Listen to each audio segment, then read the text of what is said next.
If you've been laid off or you're worried about the possibility of losing your job, you're about to be inspired by today's guest. After losing his job at a bank, he took his last $100, built a successful business, and has never looked back.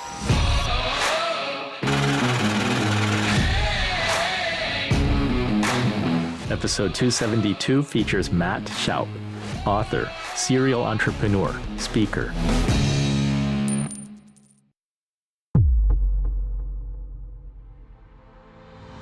Yeah, just, the bio, I found when people just try to read that thing, it's just ridiculously long and sounds pretentious. I love Jesus. I love business. I love people. I love coffee. I love Spain. And I love connecting my story to other people's stories and helping make theirs better. So that's really all I do. And obviously I've got the awards, the accolades, all that stuff. But I just, my podcast style is just hanging out, two friends over coffee. Ask me whatever you want. I'm pretty open. And always like to share stories to make points to serve your audience. And that's why I'm here. Hey, Inspired Moneymaker. I'm Andy Wong, host of the Inspired Money podcast, where we share positive perspectives on money so we can make a bigger impact in our communities and in the world. Stay tuned for cool things coming to Inspired Money. I'm going to be revamping the format and hopefully bringing topics that you'll love so we can approach our money with more purpose and intention. If you have ideas for the show, send me an email by going to inspiredmoney.fm/Andy. I'd love to hear your feedback. Today we have Matt on the show. As a business owner, he has made money, he has lost money. He's embraced the learning process that running a business can teach you. Empowered by the mistakes along the way, he's built a multi-million-dollar painting business and redefined what success looks like, both personally and as a business leader. Despite being a tough guy, he's a black belt in Brazilian Jiu-Jitsu. He preaches the value of being an honest and vulnerable storyteller. In this episode, you'll learn about how Matt built a successful business after being laid off, mental health of entrepreneurs, and the importance of finding mentors who speak honestly and directly. Now let's get inspired with Matt Shoup. Matt, welcome to Inspired Money. I'm so excited to have you on the show. Thanks, Andy. How are you? Well, I know how you are. We just had a 15-minute conversation before this. I'm doing good. I feel like I know you already. Let's jump right in.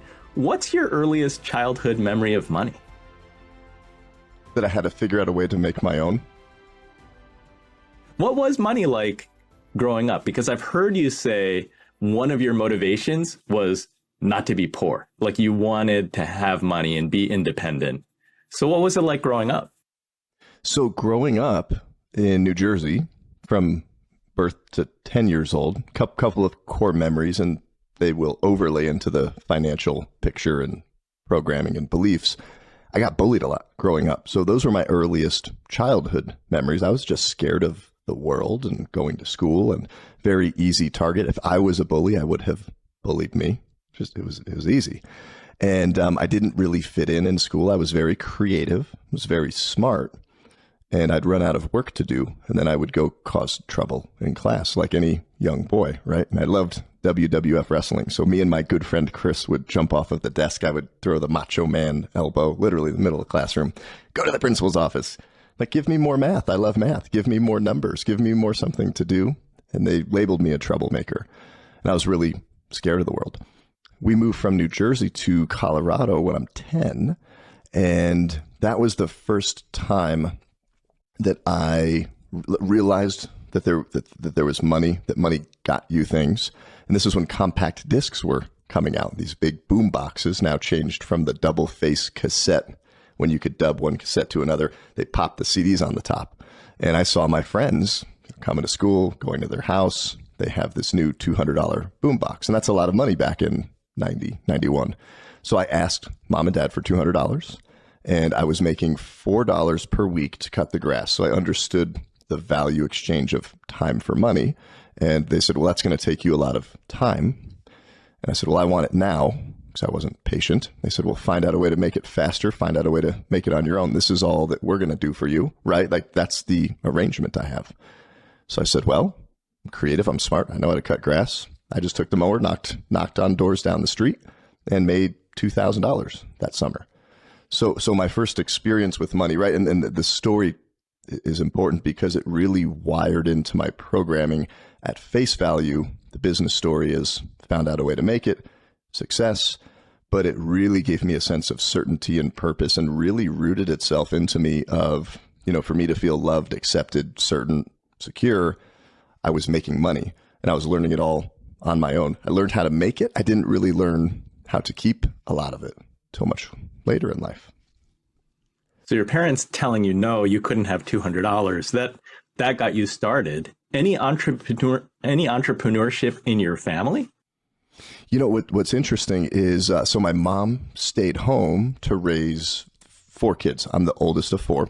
And my dad worked in the trucking companies and the union space, the union world. But one of his passions was collecting African cichlid fish. I think it's spelled looks like cichlid, but he would actually sell those. So at one point, I believe it was when we got to Colorado. I don't know if it was when we were in New Jersey, but I remember for sure in Colorado, we'd go down to the airport and he'd pick up crates and deliveries of fish, which turned to like reptiles, snakes, to then wholesale to the stores.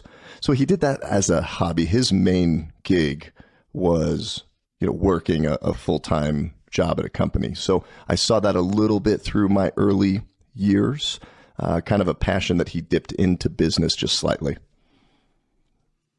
So Matt, you've built many successful businesses, and I look forward to getting into that. But tell us about what rock bottom financially looked like for you. So at 9 or 10, I have no money and I want a boombox. That was the end of the world, right? But the big story, the one that I go back to and I always love and appreciate, it really was the best, worst day of my life. It was Tuesday morning, March 2005, and I'm working in a suit and tie at a bank at a job I hated. So I was this entrepreneur as a kid. I worked hourly jobs up to leadership positions through my high school years, worked with a college painting company in college, and reignited my passion for entrepreneurship. So I made a bunch of money in college, over 6 figures, just to spend way more than I made. So in March of 05, I'm 170-ish thousand in debt, upside down house, brand new awesome car, recently married, and this bank president comes into this bank at a job I hate, right? And I'm planning my escape, Andy. I'm going to do things on my own terms. And he comes in and cinches up the tie, calls me into his office. This is the first time I've met the guy. He says, "Put all your shit in a box. You're fired. Get out." So that wasn't pleasant. And then he follows it up with this was the, he hit me in the gut. So now I'm kind of hunched over, and this was the kick between the legs comment that I ran with for quite a while. He said, "Why don't you go back and do that painting thing?" He cinched up his tie, very arrogant, very condescending, very, "I'm better than you. You're a dirty painter." I knew exactly what he meant by that. So I gave him the double two-finger salute and got all my stuff, put it in a box, kicked the front door open, like cowboy movie style out the saloon, kicked the door open, gave him a few more 4-letter words. I'm 22 and I'm angry still, just as a man, as a person. But I'm standing in the parking lot like rock bottom.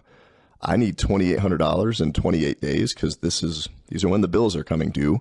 Emily works for $9 an hour at an adult respite care facility. So my $2,800 was my contribution. Her $800 a month was for the other contribution, right? We're $3,600 a month at that point. And I had to figure it out. I had a 12-minute drive home and back to when I was 10, figure out a way to make money, right? And I know what I'm good at. And this time the stakes were 15, 16 times the size. And that's how M&D Painting was founded. If it was $50, I would have done it with 50. I took $100 because that was the minimum bank deposit balance you needed to open a bank account. But we really didn't have anything. And just started knocking on doors like I did as a kid. How does your definition of success at that time, what did that look like and what was going through your mind? Because I would imagine that you went to college, you learned painting business while in college, but You graduated and you got a good, respectable job at a bank. That's the right path, right? Yeah, and I love that you said that because I'll tell you my response and what drove it. And I say this a lot is the painting business, although lucrative, wasn't sexy. It's hot, sweaty, summertime, climbing ladders. I remember spraying with the paint sprayers. You get home, it's up your nose and your clothes, all over. So as I'm making this money and having this amazing experience, I mean, those 4 years, I learned the business, I learned about business, and I knew moving forward that I met my wife in the basement of a bar, fell in love. So as I've fallen in love with my college sweetheart and I know we're going to get married, we're going to have a business someday. So, but I leave that experience with that passion and I let the world say, do something respectable. You're going to do that painting thing. You want to get dirty all summer, right? These are the voices. I think so many people make decisions based on these outside voices and influences that pull them away from their purpose and their passion. So yeah, so I jump into this job that I shouldn't have been in, and they kicked me out, and it was back to painting. But again, when that bank president said maybe you should go do that not respectable, dirty painting thing, I was driven, Andy. Seriously, my drive, it was 2,828 days, and that wasn't hard. Honestly, I had done this before, but it really was to fly the middle finger to Chad at the bank and say, okay, not only am I going to become a millionaire, but I'm going to come back to your bank one day and show you that. So I was very upset. I was very angry. I had a lot to prove. And again, think back to 9, right? I'm this scared little kid. I didn't receive love, certainty, value, and any of these positive things that every human needs. Money was that to me. The world's telling me, don't do this because it's not respectable. And then this guy says this to me and challenges me. All right, you want to fight? Okay, like that was when I was very angry. So I built a multi-million-dollar company. 3 years. M&E became a multi-million-dollar company in 5, and my core default driving emotion was anger.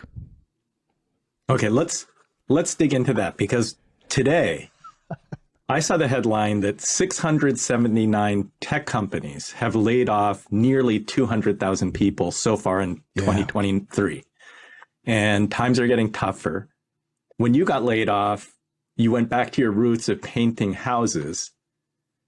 Back up a little bit. How did you turn $100 into a multi-million-dollar business in 3 to 5 years?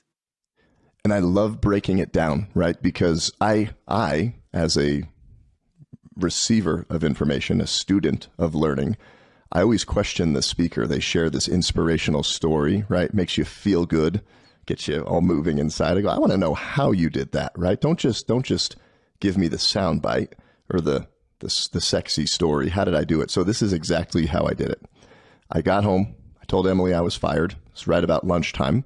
She said, "Are you home for lunch?" I said, "Yeah, it's a permanent lunch." So we just had a longer lunch. It was longer than the 42 minutes and then the 12-minute drive back to the bank.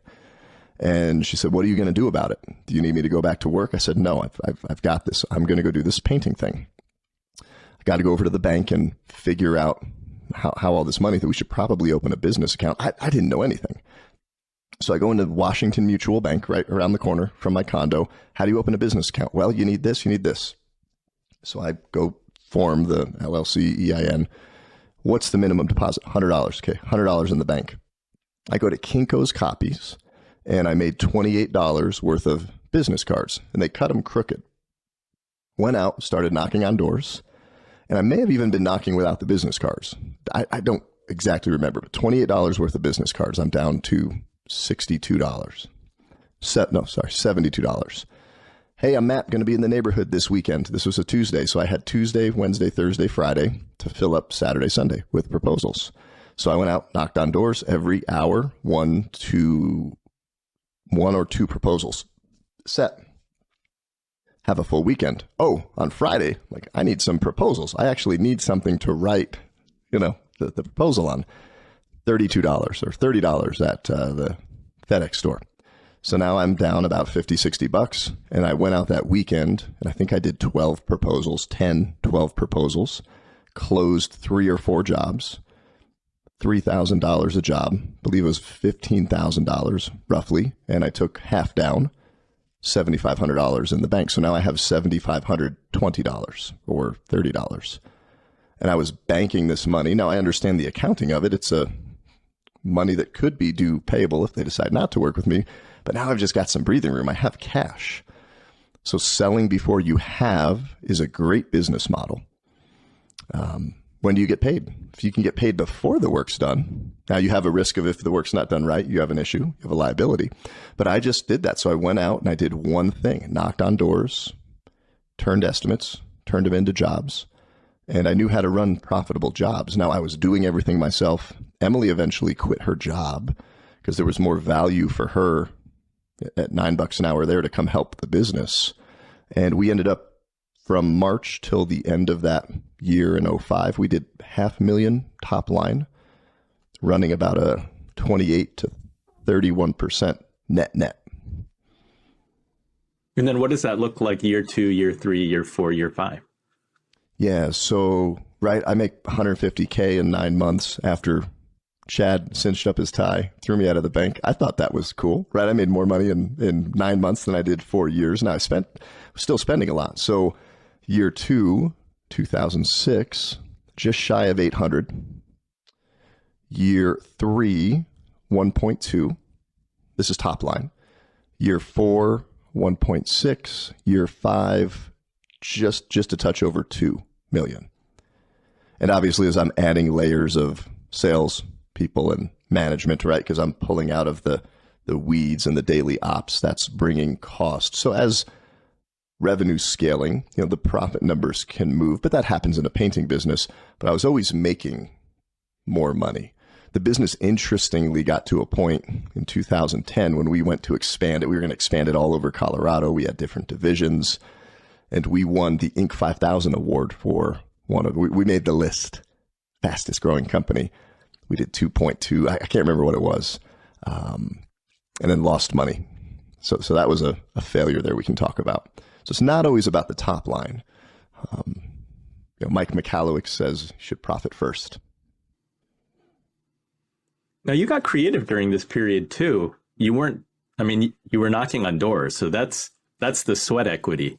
But I did interview Ryan Serhant of $1 Million Listing New York. And he talked about how when he started, he would hang out at Starbucks looking for women carrying bags of maternity stuff that they're buying. And he figures they need real estate.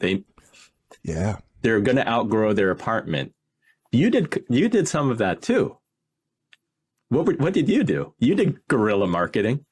Yeah. I did a couple of things. First thing was by accident. So as I was in the weeds per se, so all of the business logistics I was running, picking up paint at the paint store. Home Depot was closer than the actual paint store, the Sherwin-Williams or local paint vendor store. So I was over there one day to go pick up a paintbrush or lacquer thinner. I don't remember what it was. And I'm rushing in there really quick to grab something off the wall. It's a little old lady. Something about me and little old ladies. My first lawn mowing job was a sweet little old lady. Hey, can I help you? You have cute dimples. I'm like, I don't know. Can I cut your grass? So same thing. I think she said something about my dimples, and she goes, she was about to pick flat paint out to paint some doors and some trim. And I just said, you don't want to do that. You want a more glossy paint. It's easier to clean, things like that. So she was literally just trying to reach this paint, asked for help, said, what are you painting? I'm going to paint some doors. I said, you don't want this, you want this. Do you work here? I said, no, I have a painting company. You have a painting company. I don't want to paint these doors. So light bulb goes off. That turns into an estimate. So what I would do is anytime I went to Home Depot for anything, I would carve out some time before and after. I'd go get a hot dog and a soda at the hot dog cart and just walk up and down the aisle to buy things, right? Because I'm there to buy things and just go talk to people. So that was the secondary thing, but that was just by accident, right? It was different. Call it bird dogging, poaching, whatever. I needed to do something to get going. That was the first thing we did. And the next thing we did was back in 2005, 6, 7, I would drive by a woman dressed as the Statue of Liberty standing on the corner, dancing and waving during tax season, as well as high school kids kind of passed out under a tree, like they just put a sign there, fall asleep. They weren't doing a great job. They're working for home builders. So home builders and Liberty Tax Service shaking signs. And at first I said, that's the stupidest thing ever. What my brain thinks, like, this is just what was going through. Like, this person looks like they're homeless and they dressed up like the Statue of Liberty and they're holding a sign. That's the dumbest thing ever. Well, I'll try anything once. Somebody dared me. They said, why don't you do that? It's so stupid. Why don't you try it? You tried this. You were talking to ladies in Home Depot. Okay. So I went to a local high school and found a young gentleman named Ben, who was on the dance team. I said, hey, do you want to dance with a sign? I'll pay you $10 an hour. Put him on the corner, caddy corner to Liberty Tax Lady, Statue of Liberty. And I said, go have a dance off just for fun, right? He was all about it. This was 4:00 on a Wednesday afternoon. And then I had to go do some estimates. So I'm doing estimates in the afternoon, leading up to dinner. Emily's now working in the office. I believe this was late 2006, early 2007. Don't remember exactly. And I'm missing calls from her. She's like, Matt, I'm so slammed in the office. I'd never get phone calls after 4. They're very rare. It's usually voicemails. What's happening? Like, I'm gonna have to work late. Dinner's gonna be late because I'm fielding all these calls. What's going on? I said, I don't know.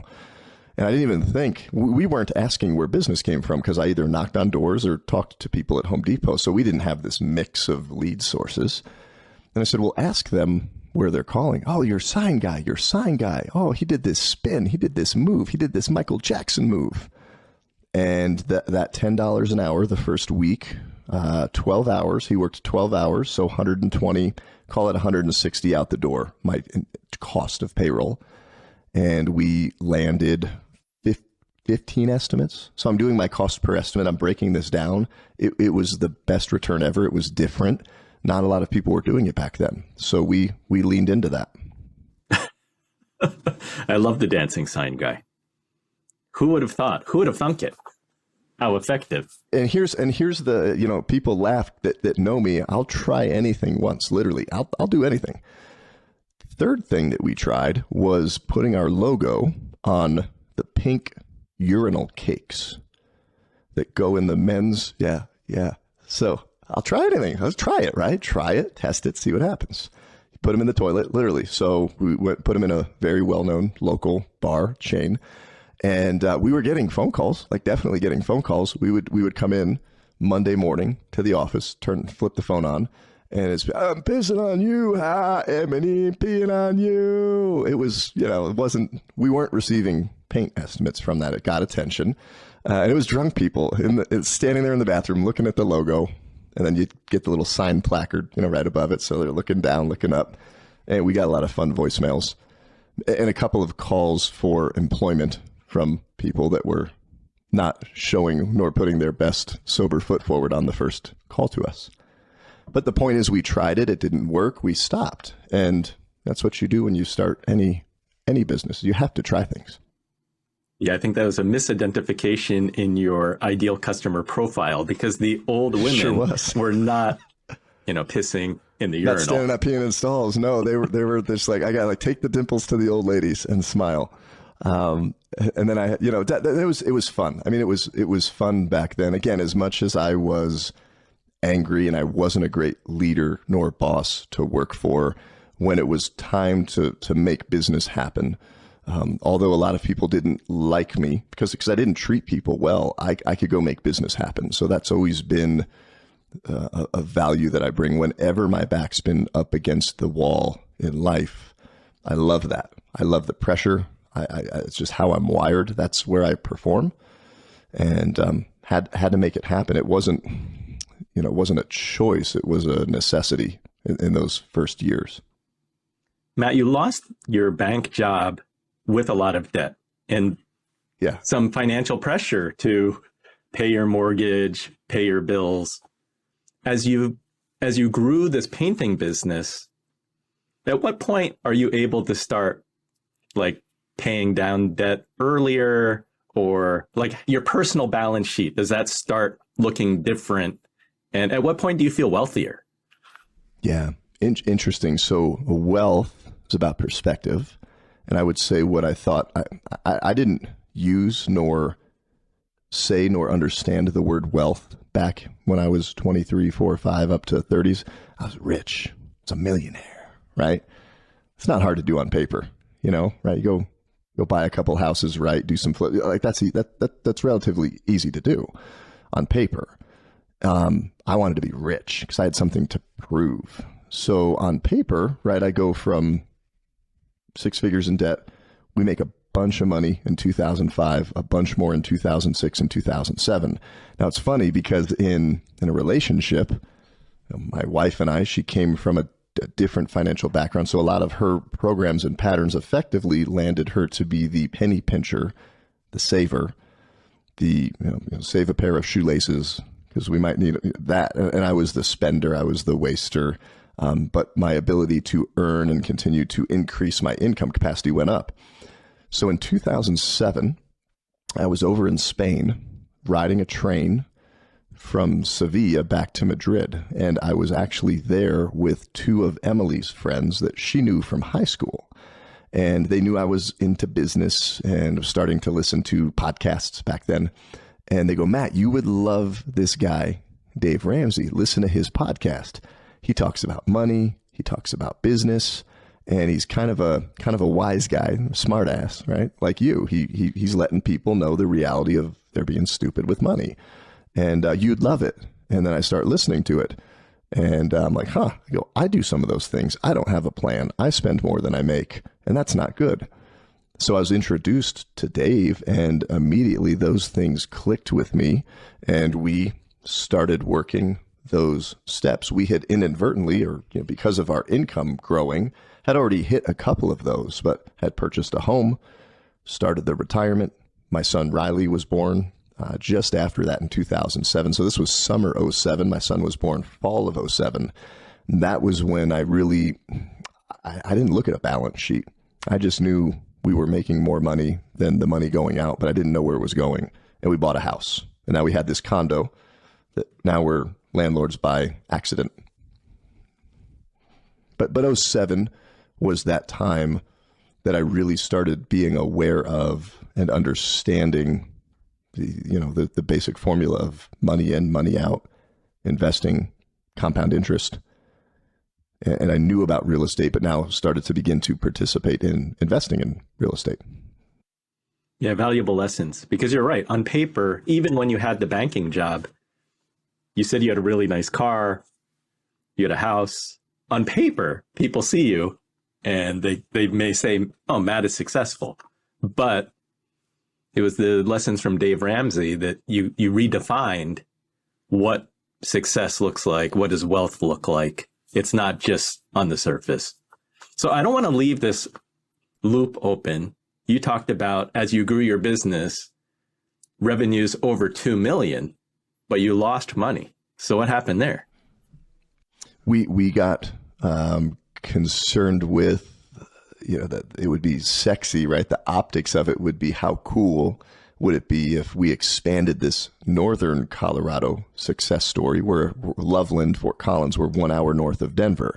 How cool would it be to take this $2 million company from 2008, 2009, bring it down to Denver and have another one in Denver, then another one in Colorado Springs? Let's all go do that all at once, which meant 2 people, 2 big salaries. We got lucky in Denver. We were stupid in Colorado Springs. And we thought that the luck we had in Denver was because we were smart, and we weren't. We just got lucky with a couple of things.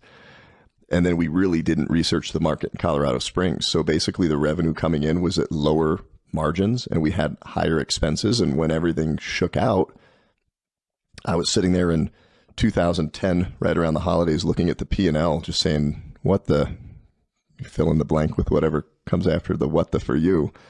I know what I said for me. And I said, this is stupid. Like, this is stupid. This makes, I made more money in 05 just knocking on doors, living in a condo. So there was some perspective there that the shiny trophy, the shiny thing that you put on your brochure doesn't necessarily mean that you're feeding the family. Because profit is, it's a fuel. It's blood for the business. You run out of it, you die. Business dies. And what are the lessons that you learned from Mike Michalowicz that really influenced your business? Do you know Mike? You're in Jersey, right? I have not met Mike. I only know of Mike. Yeah, he's a cool guy. So I've learned a lot from Mike. When I wrote my first book in 2011, I wrote Become an Award-Winning Company. He had just written Toilet Paper Entrepreneur. And we met somehow through some marketing he was doing in that space. Just started following him. But he's actually become a great friend. My last book I just launched, he was a huge part in driving and pushing me to complete that book. And I was literally just texting him before, and he's just an amazing dude. But profit first was it's a very simple concept, right? It's pay yourself first. That's not new. That's been around. But I love how he can take the problem that we all face, which is entrepreneurs. We work so hard to get to where we are, and we're broke. This entrepreneurial poverty that we live in, and everybody else is sitting here while we're broke and wondering many times, how are we going to make payroll? Like, how are we going to do this? I can't meet Andy for 401k because I'm trying to make baseline payroll, And Mike's story is he had an experience where he lost it all. His daughter had to crack open a piggy bank, and she's like, I got $18, Dad. So that hit him at his core, and that's his mission. That's his purpose. So, I've learned from him so many things, profit first, like pay yourself first. If you carve that out first and work with what you have left, there's a psychology in that. So I love how he ties human behavior, psychology, neuropsychology to a core business problem. And he's hilarious when you read his books, listen to his audibles. And then off the stage, the thing I respect most about him is, you ever listen to a speaker on stage and, they're speaking about integrity and values or whatever, and then they get off the stage and they want to go do cocaine and go to the strip club? Like, literally, no. Like, I've met these guys. I went up to shake this speaker's hand that I so admired, and he was speaking about leadership and values, and his entourage is pulling him off the stage. And I go, "Hi, I'm Matt Shoup. I'm just a little business guy. Hey, Matt, let me sign your book." "Oh my God, I'm just having this moment." "So do you want to go get a drink?" I go, "Get a drink with this famous speaker, author that I look up to? Where are we going?" "Well, we're going to this place where they've got these girls and they've got these things." I'm like, "Oh, holy cow." So what I share this because what I love about Mike is, like, he is the same guy off the stage, just a great human. And I think when you get put into that space to have a platform, it can jade people, can turn people into things they're not. People can represent themselves in ways that they're not. That's not true. And he's just a good dude. So I thank him. I thank you, Mike, my brother. I'll have to connect with Mike and get him on the show. I've heard so much about him. Clearly, you're not just focused on making the money. You've spent a lot of time on personal development too, working with business coaches, guys like Mike. What have you learned about when you were overly focused on just making the money? You referenced there were times when you were angry and how that required a mindset change. So talk a little bit about what that process was like. I discovered in the years of just investing in personal development. I remember the first leadership development, book, seminar. So Dave Ramsey, I went to his Entre Leadership event. It was the first time he hosted it in Cancun. So that was really cool. But just realizing that, my business and my company will only grow to the degree that I do. I learned that very early on. And every time I would go to an event, I'd learn something new. It would call me out in a way, in a good way. Hey, I'm not doing this. This can make my business better. Now, again, I was still upset. I still wasn't a great boss or a great leader. And you really realized that, to the degree that you focus, if you're a hot mess financially, personally, you're going to be a hot mess financially in business.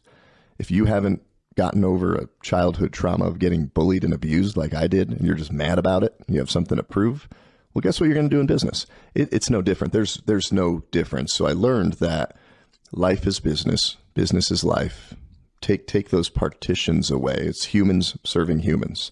And to the degree you can make yourself better as a person and then transfer that knowledge to the other people that aren't your employees that need to sit down and shut up and work for you, or you fire them.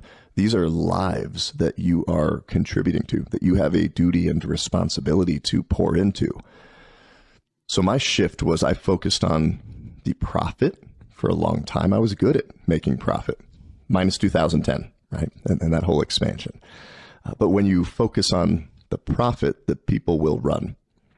And when you focus on the people and pour into people, the profit will come. So I made a very big shift about a decade ago. I was called out by a coach who was a no-nonsense. He wasn't putting up with my crap. I was complaining about why everybody leaves the business, why nobody can work as hard as me, why nobody can do it as good as me, and what was their problem. Coach just looks at me. He's like, "You're the problem." He didn't round about it. He didn't like circle me around so I could find it. He said, STFU. That's what he said. Said, shut your mouth. You're the problem. You're the common denominator. Have you ever seen this? And I needed that. I'm not a circle around till I find it kind of guy. Just tell me. He showed me. He's like, you're a dick. You're an asshole to work for. And go back to every story of everybody that left. Here's the story you're telling. Here's what happened. Here's what I see. Like, okay. And then I said, screw you. I got angry. And now I knew jiu-jitsu at this point for about 3 or 4 years. So I think I might have tried to fight him, but I don't think I would have fared well.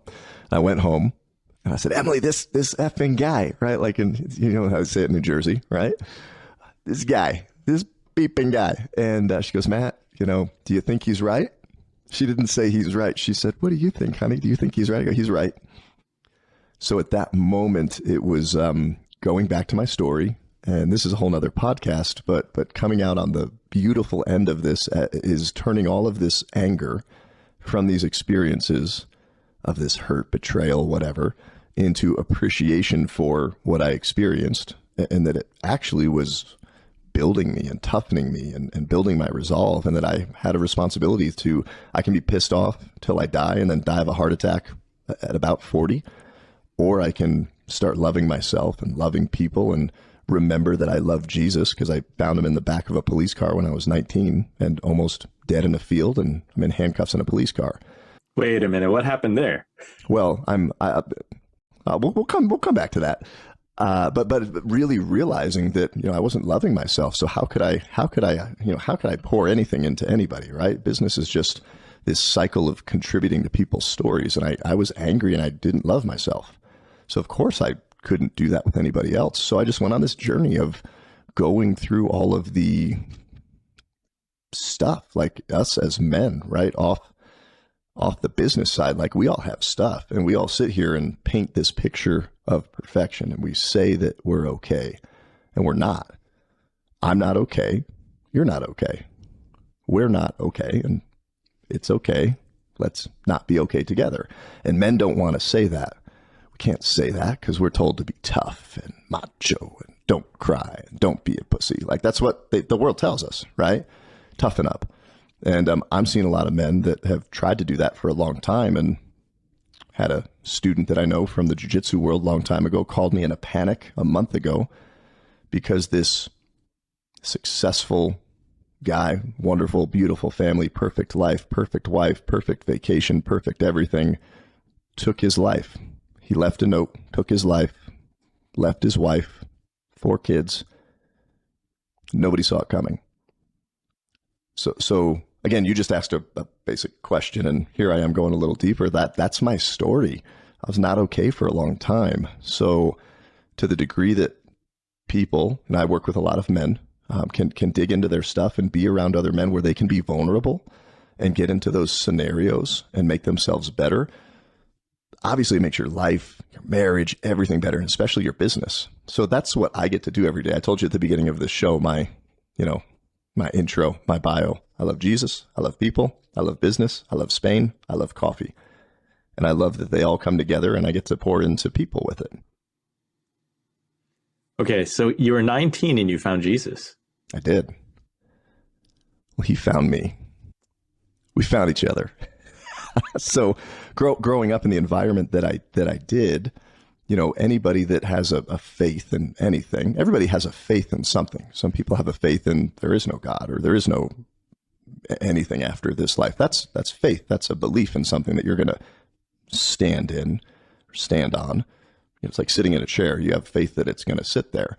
I was introduced to Jesus in very interesting ways, to where everybody that introduced me to Jesus and Jesus' story from childhood up to the back of this police car did it with the best of intentions, poor results and reception. So as I'm drinking and drugging, and I had a little bit of time in college where, because of everything I went through, I started running around with a group of people. It was drugs, it was alcohol, it was chasing women, it was all these things from Thursday to Sunday. I'm getting straight A's, right? So it looks good on paper, but I'm literally killing myself every weekend. Drinking in one city, waking up in another 30 miles away, not remembering how I got there, literally blacking out in Vegas, waking up in a hotel room just filled with literally like the Hangover movie, minus the tiger. And the baby. Maybe Mike Tyson was there. Just kidding. Never met Mike. I'd love to meet Mike. But I'm like, God, you Christians are Bible thumping, Sky Daddy loving, hypocrite, right? All the things they say, because I had these experiences with other people that were just human, that were just not representing him well. I'd come home drunk every weekend to the dorms, my freshman year of CSU, Colorado State.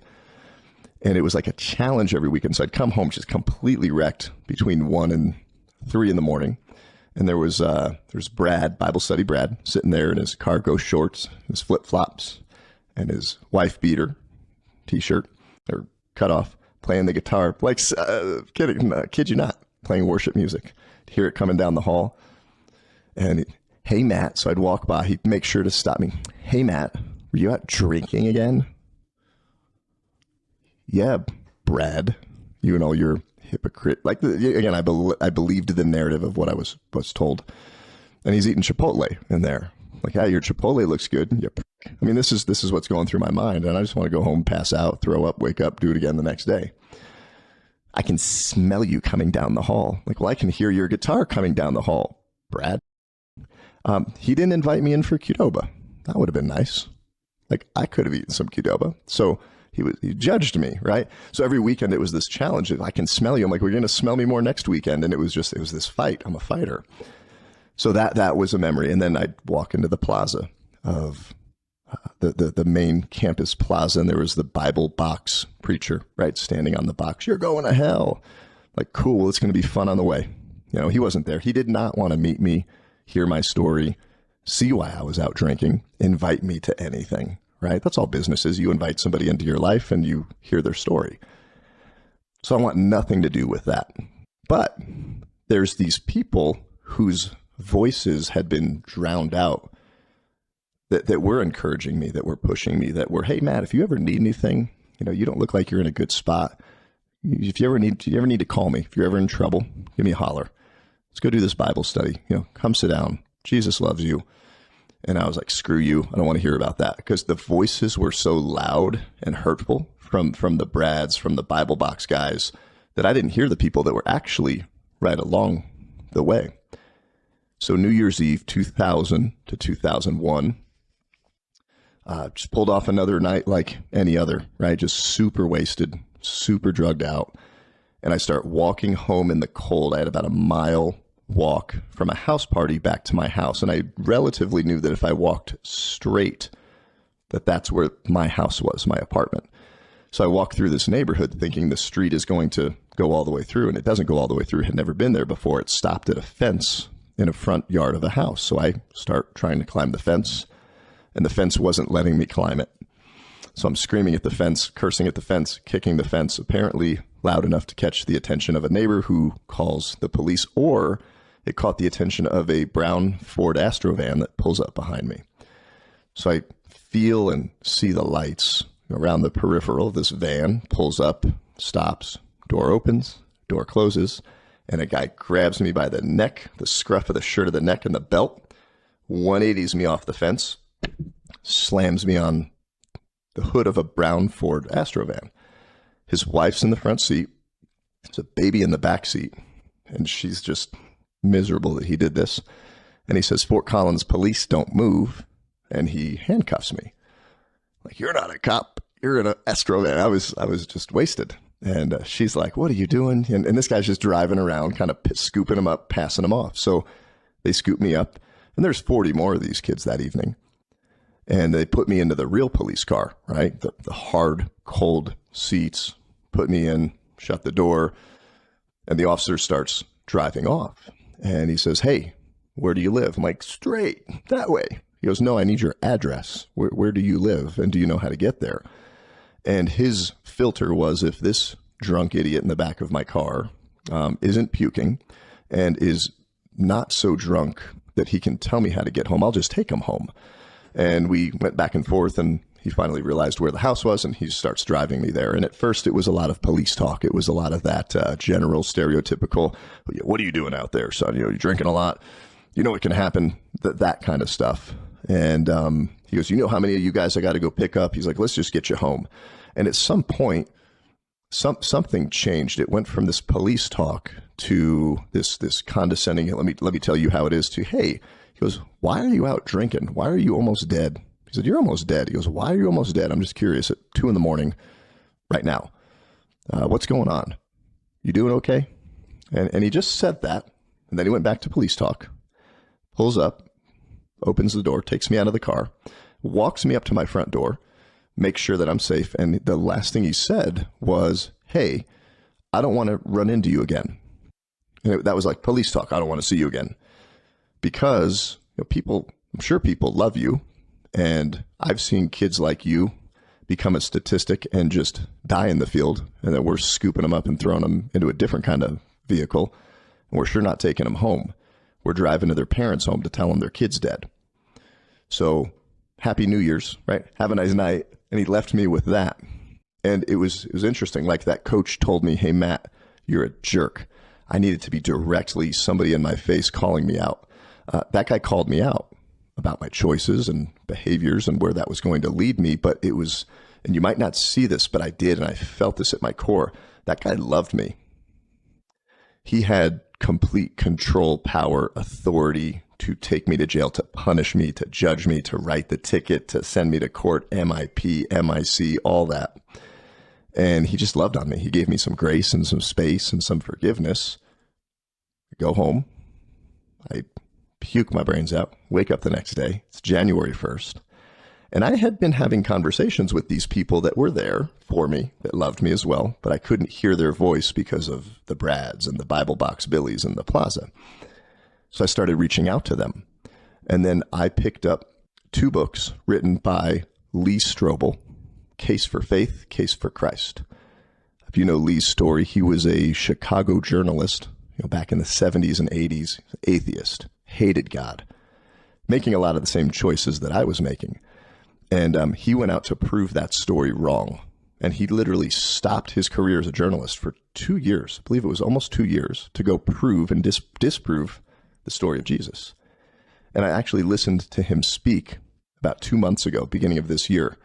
And I'm listening to him share this story. He said, I, as a researcher, a journalist, I had to come to a conclusion based on the evidence I had. And the conclusion that he came to was that Jesus' story is real. And there's a case for Christ and a case for faith. So in those 2 weeks, I read those books. And that for me was what, along with all of these experiences with people, I gave my life to Jesus on January 14th of 2001.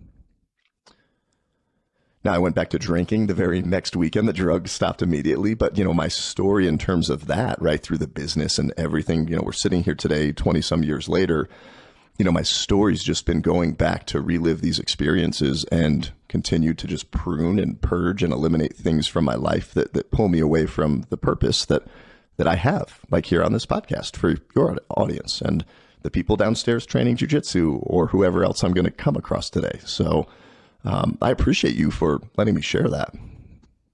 I love the word grace, and it's a very personal and significant turnaround in your life. As you've talked about business and coaching other male business owners. You mentioned the word passion. So maybe we can wrap up in like, how does passion and finding your purpose, how do those words play into how you define success in your life? When you have passion and purpose, assuming you have the definition of those, and it was what you're passionate about, what you would get up and do for free, and then your purpose is like, this is what God's calling you. Like, this is why I'm here on this planet, and I'm doing something I love, and people around you are helping build profit. So you have passion, purpose, people, profit, and those all tie together, and you're having fun. You don't work a day in your life.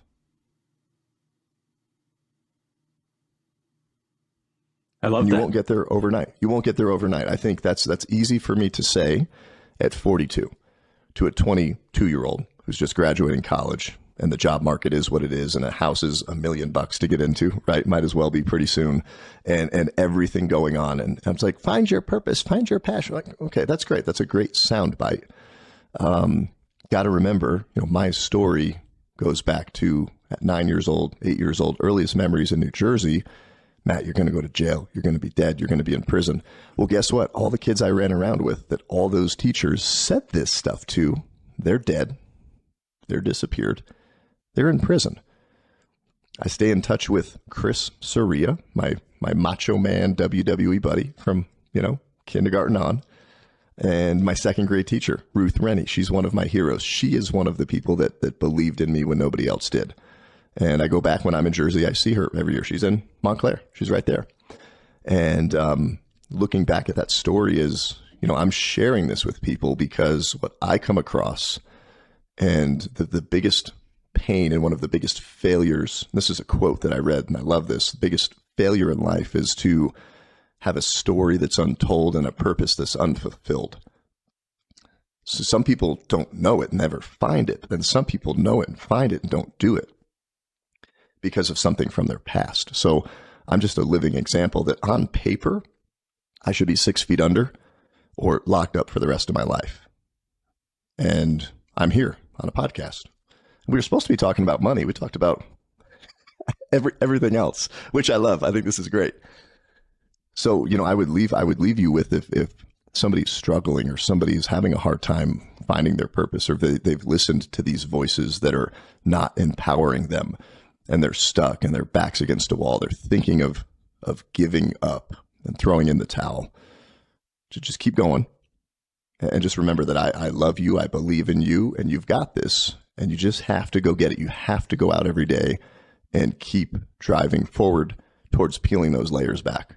And it just happens one thing, one day, one conversation, one podcast, one chapter of a book, one interaction over a coffee with another entrepreneur that believes in you, just one thing at a time. Well, thank you, Matt. Thanks for sharing your story and your business and your faith. Tell the Inspired Money listeners and viewers where they can follow you and get more. MattShoup.com. You go to the website. You can find me on all the socials. I've got some free tools that you can download, and you can start a journey with me if you'd like to make your life and leadership and business better. From free stuff, I got tons of free stuff, all the way down to if you want to come hang out with me on a crazy leadership adventure to Spain.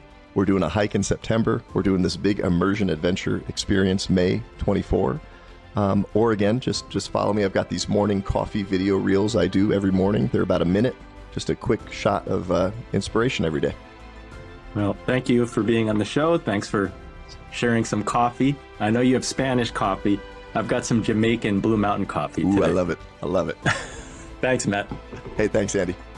So what was your favorite Inspired Money moment? I love that Matt embraced his own path, building a business that he's passionate about instead of following the respectable and stable bank job that clearly wasn't for him. My favorite Inspired Money moment was his creativity and his guerrilla marketing to drive leads and build his business. When times are tough, even if you're down to your last $100, you can still be resourceful and creative. Fall back to what you know. Take a moment today to do an inventory of your skills and what makes you happy. Before you go, subscribe to my email at inspiredmoney.fm/newsletter. Every 2 weeks, the Runnymede team writes an email that highlights investment data, news, and events that we think are worth sharing. Thanks for joining me on this mission. Have an inspired week and do something that scares you, because that's where the magic happens.